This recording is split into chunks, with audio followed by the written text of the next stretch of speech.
une prostituée. Ton mari, elle était une prostituée.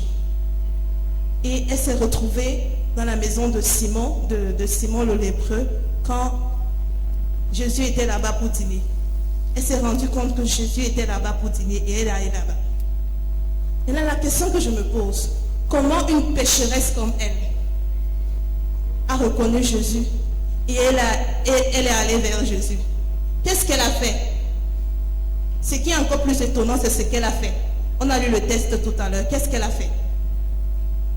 Quand elle est arrivée dans la maison de Simon, de Simon le lépreux, qu'est-ce qu'elle a fait?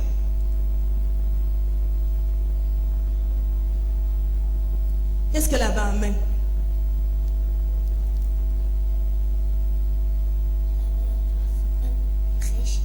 Elle avait un parfum très cher. La Bible dit que c'est une pécheresse. La Bible dit que c'est une prostituée de luxe même. Parce que pour avoir un parfum de ce prix-là, il faut avoir beaucoup d'argent. Il faut avoir un parfum cher. Il faut avoir beaucoup d'argent, non? Pour que mon papa achète une voiture, une grosse voiture, il faut qu'il ait beaucoup d'argent, non? Voilà. Elle est venue avec un parfum très cher. Ça veut dire qu'elle avait beaucoup d'argent. Maintenant, qu'est-ce qui l'a poussé à faire ça? Qui peut me dire ce qui a poussé à faire cela? Ce qui a poussé cette femme à faire cela? Une femme pécheresse qui vient rencontrer Jésus et qui déverse un parfum aussi cher sur la tête de Jésus. Qu'est-ce qui peut pousser quelqu'un, un pécheur, à faire cela?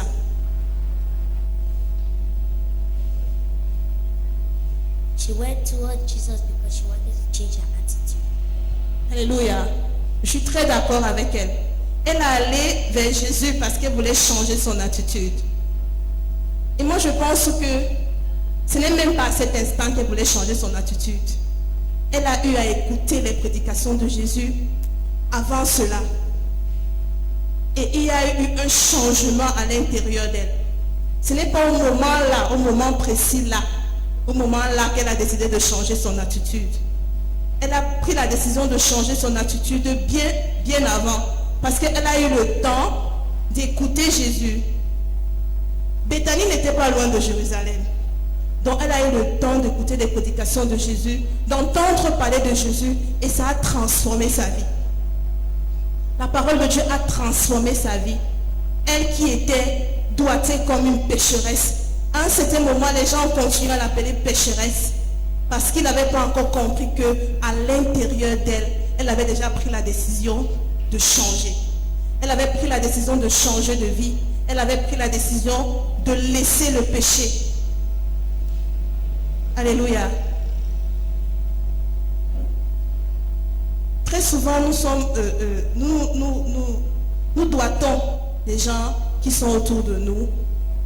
Nous ne savons pas la relation qui existe entre ces personnes et Jésus. Amen. Les gens appelaient cette femme une pécheresse. Dans d'autres textes bibliques, on se demande même pourquoi est-ce que Jésus permet à cette femme de l'approcher. Parce que selon eux, elle est encore une pécheresse. Mais Jésus seul sait sonder les cœurs. Cette femme, avant de décider de faire cette action, elle avait pris une décision personnelle de changer.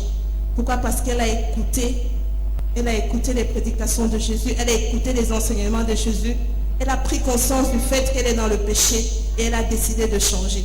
Jesus. Et ce qu'elle allait faire là-bas, c'est elle allait donner un sacrifice de reconnaissance à Jésus. La Bible dit qu'elle est venue avec un parfum de grand prix. Elle n'est pas allée faire un petit sacrifice. Parce qu'elle a su que si quelque chose, si une parole que ce monsieur, que cet homme a sorti de sa bouche, si une prédication qu'il a sorti de sa bouche, si un enseignement qu'il a sorti de sa bouche a pu me transformer, moi qui ne suis qu'une pécheresse, alors je dois lui offrir quelque chose de valeureux. Alléluia. Elle est venue avec un parfum de grand prix. La Bible dit que le parfum là était un parfum de grand prix. Et elle a déversé ce parfum sur la tête de Jésus. Elle a fait ce sacrifice là de grand prix. C'est le même sacrifice que Jésus a fait pour nous. La Bible dit qu'il est mort pour nous. Ce n'est pas un petit sacrifice. La Bible dit que par amour, Dieu a donné son Fils pour nous. Et par amour pour Jésus, parce que, et cette femme, par amour pour Jésus, par amour, elle a compris que mais cet homme, il a fait quelque chose de merveilleux dans ma vie. Finalement, j'ai compris que ce que j'étais en train de faire n'était pas bien. Je n'étais qu'une pécheresse. J'étais une prostituée de luxe. Et j'ai écouté ses enseignements, j'ai écouté sa parole. J'ai décidé de changer de vie. Et pour cela, par amour pour Christ, elle est partie et elle a fait ce sacrifice. Alléluia. La Bible nous dit que quand elle a fait ce sacrifice-là, quand elle a déversé le parfum sur la tête de Jésus, les disciples étaient fâchés. Amen. Les disciples étaient fâchés. Pourquoi? Jésus seul a compris ce qui était en train de se passer. Parce que les autres étaient encore dans la chair, ils n'étaient pas en esprit. Jésus était en esprit. Il a compris que si cette femme a pu venir et déverser ce parfum aussi cher sur moi, ça veut dire qu'il y a quelque part, il y a eu changement dans sa vie. Amen. Les disciples n'ont pas compris cela. Les disciples se sont fâchés. Et qu'est-ce qu'ils ont dit quand ils se sont fâchés? On a eu le test de 2 fois. Qu'est-ce qu'ils ont dit? Pourquoi cette paix? Au lieu d'asperger le parfum sur Jésus, ils auraient dû aller vendre pour faire un don aux pauvres. Oui. Les disciples ont dit que, mais c'est quoi ça? Un parfum aussi cher. Un peu comme tu peux venir ici, tu décides que bon, moi je viens offrir une voiture dans la maison du Seigneur. Les gens disent que, mais pourquoi une voiture? Pourquoi tu viens déposer ça ici là? Les non-croyants, ceux qui ne comprennent pas ce que c'est que le sacrifice, ceux qui regardent avec les yeux de la chair, ceux qui ne regardent pas avec les yeux de l'esprit, vont dire, mais pourquoi est-ce que tu fais cela? Et cela, nous vivons ça tous les jours.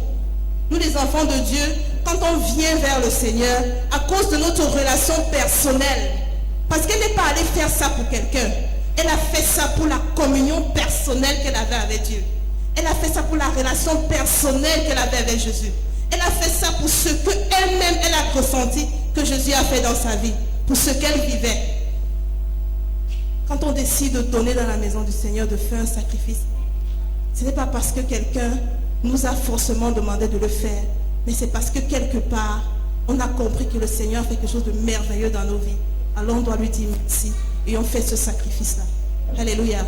Les disciples n'ont pas compris ça ici. Ils se sont plaints. Mais comment? Avec tous les pauvres qu'il y a là dehors, tu prends un parfum aussi cher. Tu viens verser ça sur la tête d'une personne. Ça veut dire une seule chose, c'est que les disciples même ne considéraient pas Jésus-Christ. Alléluia. Parce que s'ils considéraient Jésus, s'ils avaient donné de la valeur à Jésus, ils n'auraient pas dit cela. Selon eux, ils ont considéré les pauvres plus que Jésus. Ils ont dit, mais pourquoi elle ne peut pas vendre le parfum là et donner l'argent aux pauvres? Pourtant, elle savait pourquoi elle honorait Jésus. Alléluia. D'après ta communion personnelle, personne ne doit te dire ce que tu dois faire dans la présence du Seigneur. Personne ne doit te dire ce que tu dois faire. Tu dois être conscient de la communion qui te lie avec Jésus-Christ et agir dans sa présence. Alléluia. Personne ne doit te reprocher de ce que tu fais dans la présence du Seigneur. Parce que toi-même tu sais. Si tu écoutes les gens par-ci, par-là, alors tu vas sortir de ta bénédiction. Si cette femme écoutait les disciples qui étaient là, elle n'allait pas être honorée. Parce qu'à la suite du verset, on se rend compte que elle est venue, elle a honoré Jésus, mais en retour, Jésus-Christ l'a aussi honoré. Amen.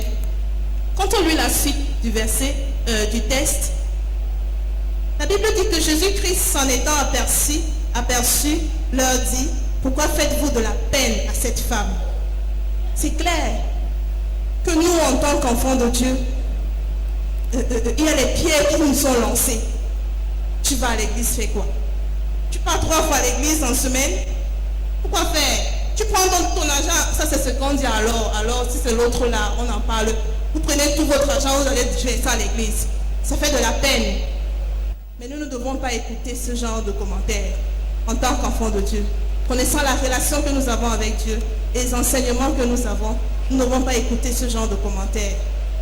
Ces commentaires-là sont partout. Les gens rejettent, même jusqu'aujourd'hui, les gens rejettent Jésus. Les gens le méprisent. Mais nous devons faire attention. Ce test nous montre que Jésus était rejeté. Mais il alla à Béthanie auprès des personnes qui l'ont accepté. Et étant à Béthanie même, entouré de ses disciples, celle qu'on disait qu'elle est pécheresse, elle est venue exprimer sa reconnaissance à Jésus. Alléluia. Nous devons faire attention avec notre entourage. Nous devons faire attention avec ce que nous écoutons par-ci, par-là. Nous devons rester connectés à la présence du Seigneur. Nous devons rester connectés au Seigneur. Voilà ce que le texte dit après. Jésus-Christ dit, je vous le dis en vérité, partout où cette bonne nouvelle sera prêchée, ça veut dire la Bible, dans le monde entier, on racontera aussi en mémoire de cette femme ce qu'elle a fait. Amen. Aujourd'hui, nous parlons encore de cette femme. Aujourd'hui, nous reconnaissons aussi l'acte que cette femme a posé. Si elle avait écouté son entourage, si elle avait écouté les disciples, ceux qui étaient censés l'encourager même. Daddy nous dit souvent ici, et il le dit tous les jours, le malin ne viendra pas seulement de l'extérieur, mais il viendra aussi de la maison. Alléluia. Même parmi nous ici là, ceux qu'on croit qui doivent nous encourager peuvent nous donner des paroles de découragement, mais nous devons savoir que nous devons rester connectés à la présence du Seigneur. Alléluia. Ces disciples-là, c'était des personnes qui devaient encourager cette femme, mais ils étaient les premiers à lui jeter la pierre, à lui faire du mal. Cela n'a pas seulement fait mal à cette femme, mais ça fait mal à Jésus-Christ. Ça fait aussi mal à Jésus-Christ de comprendre que mais les personnes avec qui je marche tous les jours, ceux qui agissent comme ça, ceux qui ne m'apportent pas de la valeur, elle a honte ça sur Jésus. Et ces disciples qui étaient si quelqu'un vient exprimer sa reconnaissance envers moi, ils disent à la personne, pourquoi tu n'as pas fait ça pour le pauvre? Mais pourquoi ça n'a pas seulement fait mal Jésus à cette collabore femme, avec mais ça a fait mal à Jésus-Christ. Au et point où il a parlé, et il a dit ne faites pas du mal à cette Judas, femme. qui était le Arrêtez trésorier, de faire du mal au cœur de cette que ce femme. parfum qu'elle a versé sur Jésus, Donc nous devons elle pouvait apprendre être ce utile matin d'une manière, qu'elle pouvait être prise et que quel que soit ce qui se dit autour de nous, ce qui compte, c'est notre relation personnelle avec aux Dieu. pauvres. Mais Jésus, C'est notre communion vous personnelle avez des avec pauvres parmi vous, mais Soyons cette moi, vous ne communion-là. m'avez pas avec vous. Avec les Donc, enseignements qu'est-ce que le qu'on texte nous donne essaie de ici, nous là. montrer? Qu'est-ce que nous essayons d'apprendre Restons connectés à Jésus-Christ. de ce passage Arrêtons de cette d'écouter matin de par-ci, par-là. l'école Et faisons attention même à du l'église. dimanche? C'est pour lui Parce que dire même à le l'église, sacrifice. comme nous avons vu ces disciples, Le là, qui étaient des sacrifice. personnes qui ont marché avec Jésus pendant 3 Le ans. sacrifice, Cette que femme la n'était femme a même pas à fait. côté. Elle a pris un parfum qui étaient les est très premiers à cher. jeter la pierre à Elle a cette pris femme. un parfum Donc qui faisons coûtait attention. très cher, qui était le résultat de Connectons-nous à ces l'Éternel. nombreux actes. Accrochons-nous à la Reconnaissant ce que Jésus-Christ l'a fait, reconnaissant qui est Christ pour elle, elle a décidé de sacrifier ce parfum à Jésus-Christ. Elle a décidé de sacrifier ce parfum à lui. Et grâce à ce sacrifice qu'elle a eu à faire, elle a eu le pardon de ses péchés. Car le Seigneur Jésus-Christ lui a dit, à cause de la foi, à cause de ce que tu as fait, tu as reçu le pardon de tes péchés. Et ce que tu as fait sera redit durant tout le long de l'évangile. Selon que l'évangile vivra, ton action que tu as commis sera fréquent. Restez coachés toujours sur Merveille TV quand nous continuons avec cette école du Si tu as dimanche. quelqu'un que tu ne portes pas à cœur, est-ce que tu peux faire un sacrifice pour cette personne? Un sacrifice aussi grand. Parce que la Bible dit c'est un parfum à grand prix. Si tu ne ressens pas de l'amour, si tu ne ressens pas de l'amour avec une personne, tu ne peux pas faire un sacrifice aussi grand. Donc la première des choses que nous devons avoir pour Jésus-Christ, c'est son amour. En ce moment où vraiment les choses sont dites concernant le christianisme, les gens ne croient même plus en la parole de Dieu. Les gens disent des bêtises, les réseaux sociaux, les voisins, et même ceux qui disent qu'ils viennent à l'église souvent, ils disent beaucoup de bêtises. Faisons très attention. Cultivons notre amour envers Jésus-Christ. Et cet amour ne peut être cultivé que par la parole de Dieu. Cette foi ne peut être cultivée que par la parole de Dieu et par tout ce qui concerne le Seigneur. Alléluia. Donc l'enseignement que je voudrais vous donner aujourd'hui, c'est que apprenons à avoir une communion personnelle avec Dieu. Notre communion ne doit pas être basée sur ce que les gens disent. Notre amour envers Dieu ne doit pas être basé seulement sur ce que les gens disent. Évitons d'écouter ça et là, des choses qui nous éloignent de la présence de Dieu. Parce que la Bible dit que si tu honores Dieu, il t'honorera.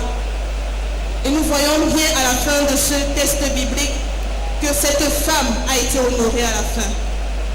Parce que Jésus-Christ lui-même, il a dit, partout où sa parole, la Bible s'y sera annoncée, on parlera aussi de cette femme. Parce qu'elle a fait quelque chose de merveilleux. Elle qu'on appelait pécheresse. Elle a fait quelque chose de merveilleux que les disciples n'ont pas pu discerner spirituellement. Alléluia. Aussi, je ne vais pas trop entrer dans les détails là-bas. Jésus-Christ dit, en répandant ce parfum sur mon corps, elle a fait pour ma sépulture. Et quand je lis, toujours dans Matthieu 26, non, pas dans Matthieu 26, mais dans Luc, je crois, lorsque les femmes, quand on a enlevé Jésus de son... de où il était sur la croix, on l'a emmené dans sa sépulture. Certaines femmes étaient là, mais comme il fallait d'abord laisser passer le moment de la fête, le jour du sabbat, elles sont rentrées à la maison, elles sont revenues. La Bible dit qu'elles sont revenues avec des parfums, avec les huiles parfumées pour oindre Jésus-Christ. Il n'était plus là. Il était déjà ressuscité. Ça veut dire que cette femme a vu en esprit. C'est le Seigneur même elle a été conduite par l'esprit. Il n'était plus là. Pourtant, c'était une question d'habitude que quand quelqu'un meurt dans leur culture, quelque temps après, il faut venir le oindre pour conserver le corps. Mais Jésus-Christ n'était plus là. Je comprends pourquoi Jésus-Christ a dit ici là que si elle le fait pour ma sépulture. Elle a fait bien avant. Il n'avait plus besoin qu'on le fasse une deuxième fois. C'est pour ça qu'avant que cette femme n'arrive, il était déjà parti. Il était déjà ressuscité. Alléluia. Faisons attention à notre entourage. Cultivons l'amour pour Christ. Essayons de garder la communion qui nous lie à Jésus-Christ. Faisons attention à tout ce que les gens disent et agissons avec amour envers Christ. Alléluia. Je ne sais pas si quelqu'un a une question.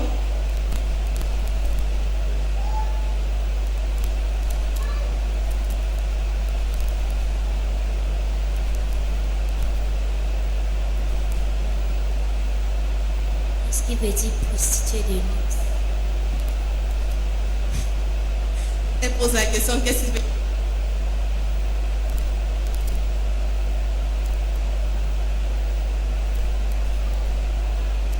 Alléluia. Elle demande, qu'est-ce qui veut dire prostituée de luxe? D'abord, prostituée, tu m'écoutes. Une prostituée, c'est une femme qui, on appelle cela les travailleuses de sexe. C'est un terme des experts. On appelle cela les travailleurs de sexe. Ce sont les femmes que tu vois dehors là, qui couchent avec les hommes n'importe comment. Elle de luxe parce qu'elle ne couchait pas avec n'importe qui. Elle ne le faisait pas comme les femmes qui se mettent sur la rue là et attendent les hommes. Elle le faisait de façon différente. Elle couchait avec des personnes qui ont beaucoup d'argent et elle ne se plaçait pas là dehors. Les gens la connaissaient. Dans d'autres textes, on dit qu'elle était connue dans toute la ville. Ça veut dire qu'elle n'avait pas besoin d'aller se mettre dans la rue là-bas pour dire voilà, je suis là pour ça. Non, on la connaissait. On savait quel type de femme, quel type de prostituée elle est. Ce n'est pas n'importe qui venait vers elle. Elle couchait seulement avec les grands hommes qui ont beaucoup d'argent. C'est pour ça qu'elle a pu offrir un parfum à grand prix en Jésus-Christ. Alléluia. Amen. Nous allons nous lever parce que là, il est plus de 9 heures.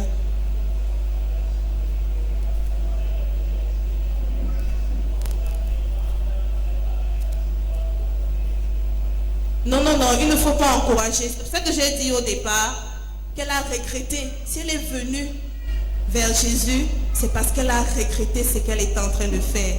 Parce que elle, quand j'ai posé une question, elle a dit, c'est parce qu'elle voulait changer de vie qu'elle a fait, qu'elle est venue vers Jésus, lui offrir ce sacrifice-là. Elle voulait changer de vie. Et avant même d'arriver, elle avait déjà pris la décision de changer sa vie. Sinon, elle ne serait pas venue pour Jésus. Il n'est pas bien de faire un travail déshonoré parce que tu veux donner l'offrande à Jésus. Non, non, non.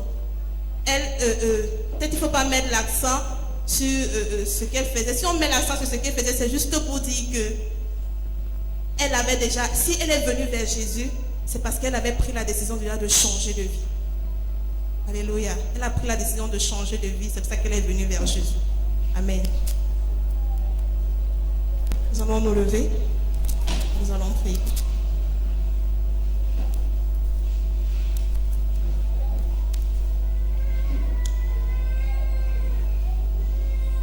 Tu vas faire un sujet de prière. Tu vas demander à Dieu. Tu vas te remettre entre les mains de l'Éternel et tu vas lui demander de consolider la communion que tu as avec lui. Élève ta voix et prie au nom de Jésus. Père, nous bénissons ton nom pour cette parole que tu nous as donnée ce matin. Éternel, mon Dieu, nous voulons te dire merci pour tout ce que tu fais dans nos vies. Nous prions, Éternel, mon Dieu, pour un esprit de reconnaissance envers tout cela. Reconnaissance, Éternel, mon Dieu, que tu es mort pour nous. Seigneur, tu as payé un grand prix. Seigneur, seulement pour cela, Seigneur, nous voulons être reconnaissants. Prions, Éternel, mon Dieu, afin que tu consolides cette communion personnelle qui est entre toi et nous, Éternel, mon Dieu. Et que tu nous gardes de tout ce qui peut nous sortir de ta présence. Que ton nom soit élevé. Merci, Seigneur, mon Dieu, une fois de plus pour ta parole ce matin. Nous te remettons la suite. Que ton nom soit magnifié et glorifié en ce lieu, au nom puissant du Seigneur Jésus-Christ. Amen. Oh, oui, très chers téléspectateurs, vous êtes toujours en direct sur Merveille TV. Juste un résumé de ce qui s'est passé sur France, ce premier culte de l'école de dimanche. Nous avons tiré notre texte dans Matthieu chapitre 6 et à partir 26